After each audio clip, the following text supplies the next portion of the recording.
Сергей Владимирович, добро пожаловать, рады вас видеть в Абхазии. Действительно, интенсивность встреч, взаимодействия нарастает, и, конечно же, результатом всего этого является взаимодействие практически во всех областях жизнедеятельности и нашего государства. Те встречи, которые прошли в Москве с Владимиром Владимировичем Путиным, и те вопросы, которые обсуждались на этих встречах, сегодня получают реальное отражение в делах. И, конечно же, мы рады тому, что абхазо-российские отношения набирают оборот. У нас обширный спектр вопросов, которые сегодня мы обсудим, это начиная от вопросов энергетики, образования, культуры, здравоохранения и ряд других ключевых вопросов. Российская Федерация оказывает поддержку по этим важным направлениям.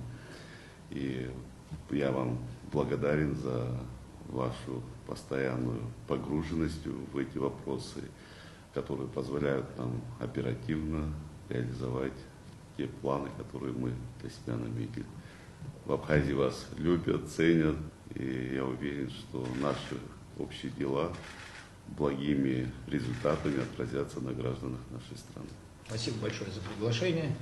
Рад возможности посетить родную для меня Абхазию. Ну и, знаете, приятно видеть позитивные изменения, которые происходят.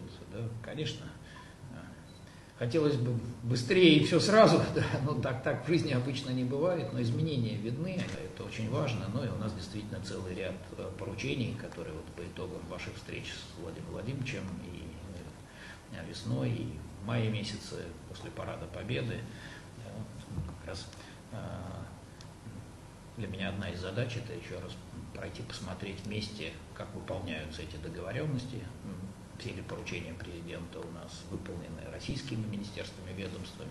Очень радует, что каждое министерство взаимодействует друг с другом, поскольку у нас есть поручение президента России, чтобы все российские министерства, весь накопленный опыт представили, поделились, что из этого выбирать, что из этого использовать в Абхазии, что пока не подходит сюда, это решать вам.